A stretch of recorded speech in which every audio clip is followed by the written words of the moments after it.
Hello, my name is Anat Lowenstein, and I'm happy to speak about the importance of retinal fluid in the management of neovascular macular degeneration and some real-world evidence.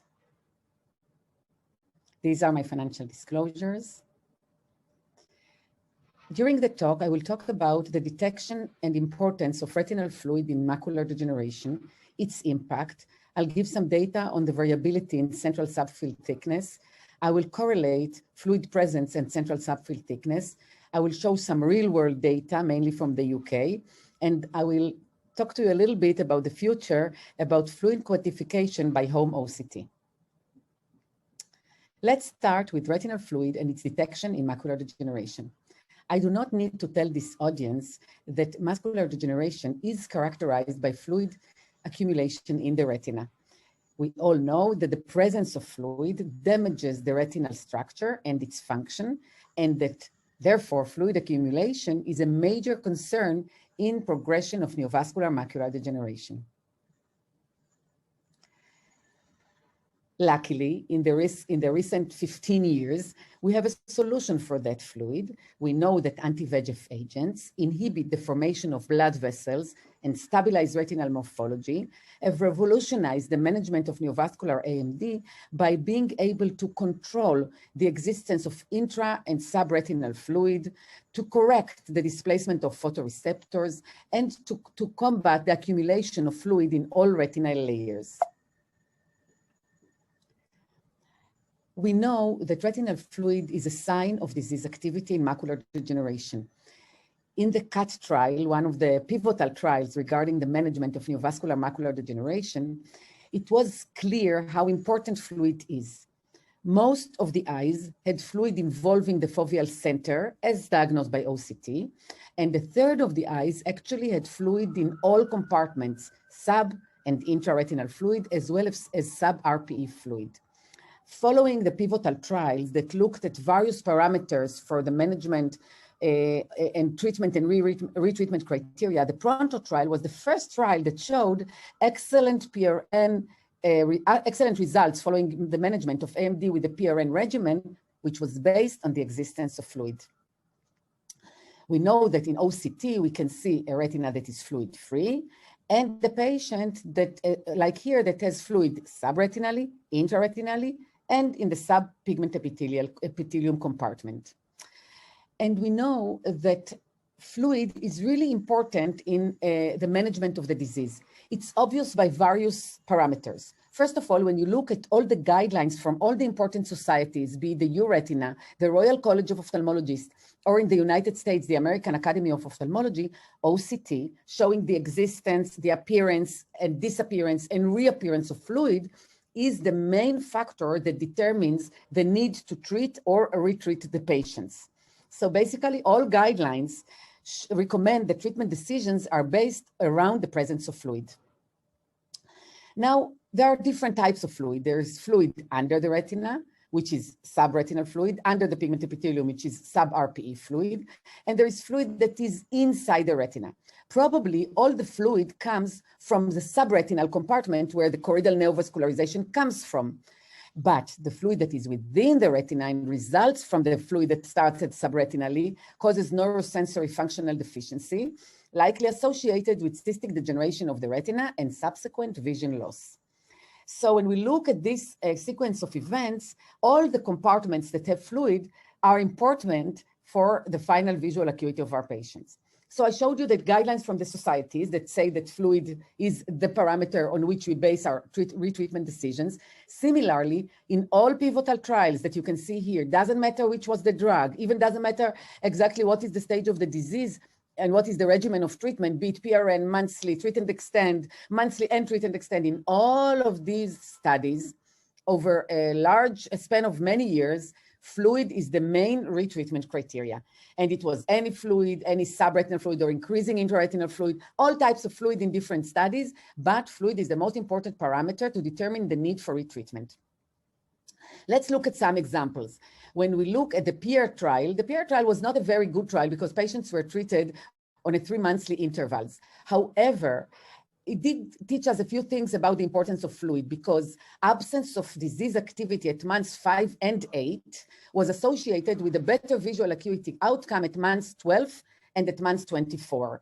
So here you can see the OCT assessment at months 5 and the OCT assessment at months 8, and the follow-up over the year, actually the 2 years. You can see that whenever the disease was inactive in months 5 or in months 8, the visual acuity at the final follow-up of this particular trial was better, alluding to the importance of fluid, of disease activity at the early stages.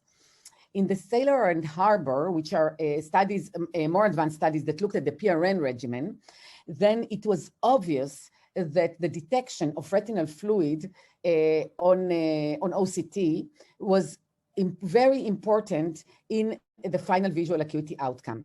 When you look at the Harbor trial, where the Harbor trial necessitated a treatment at any evidence of fluid, the visual acuity results are much better than those of the Sailor trial, where an increase of intraretinal fluid and subretinal fluid was allowed until it reached 100 microns. So it's not good to let the fluid stay up to 100 microns. You better use the criteria similar to those at Harbor. Let's look specifically at intraretinal fluid. Intraretinal fluid can accumulate in cysts, and then it's called intraretinal cysts.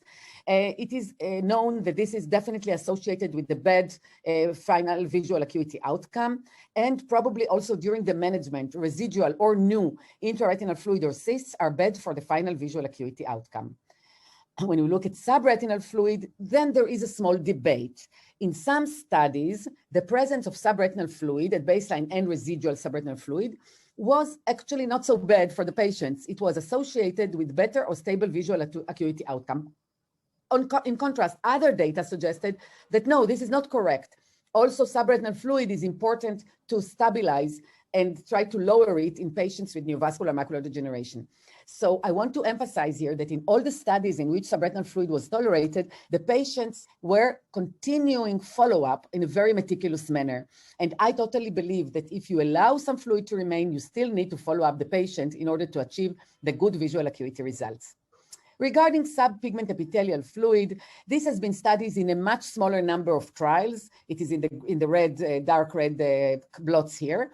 And we don't know the exact importance of this fluid. However, we do think that it might be an early indicator for active disease.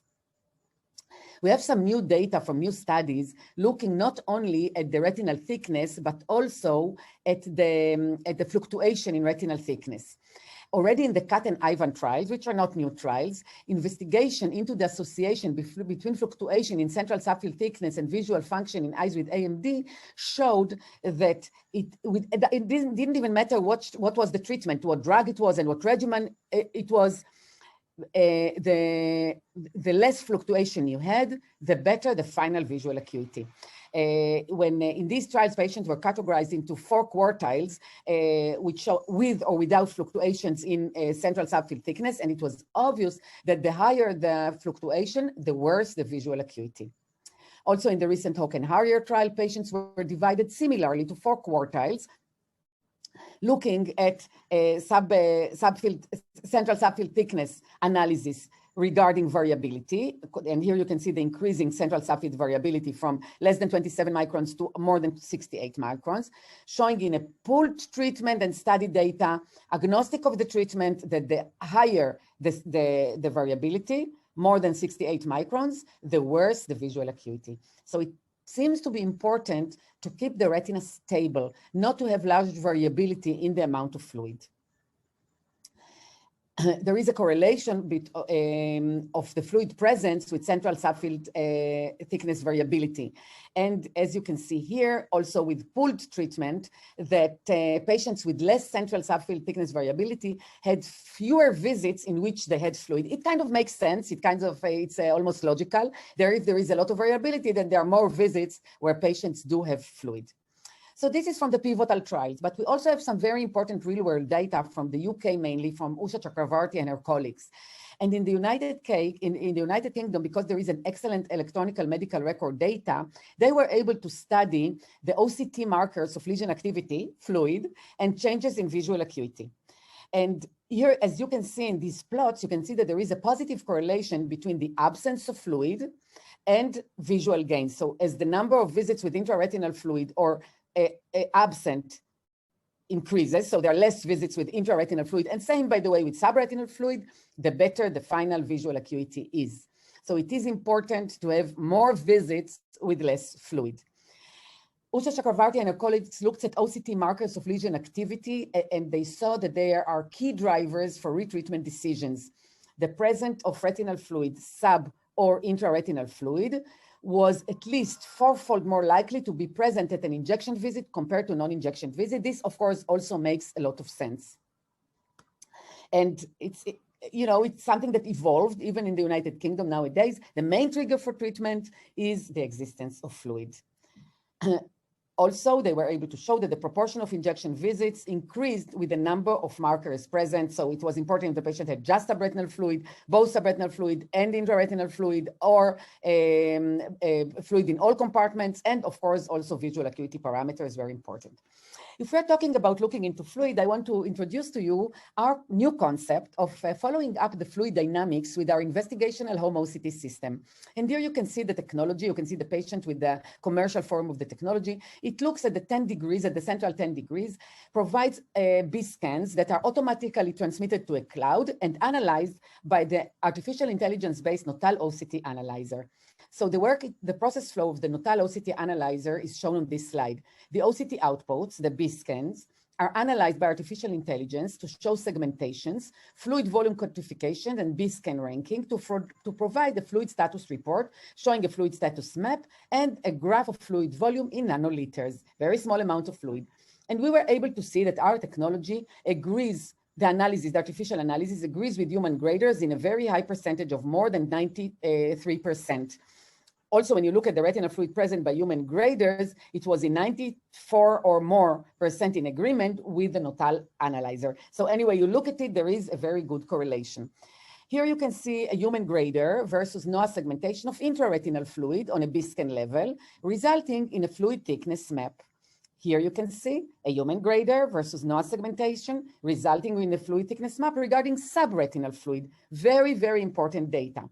And we were able to show that the distributions of dye coefficients for intraretinal fluid, subretinal fluid, and total fluid was a high percentage overlap between NOAA and human graders.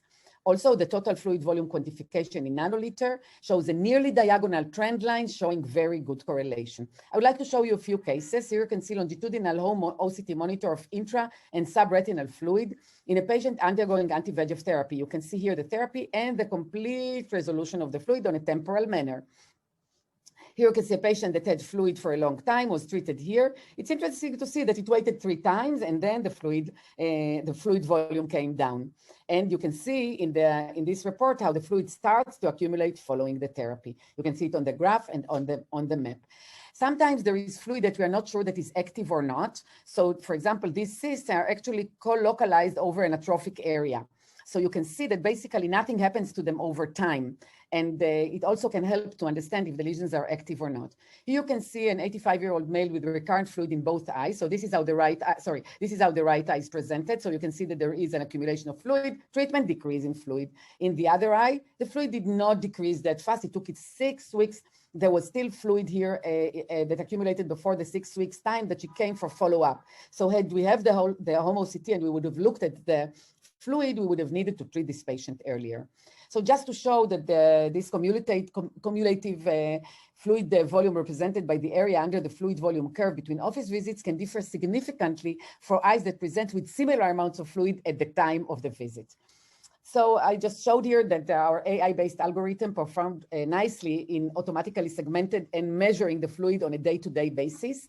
And it can really help with new insight into temporal fluid dynamics in macular degeneration. So fluid matters. I did show you that fluid, all retinal fluid is considered a disease state and needs to be addressed. Central subfield thickness is better when it is stable.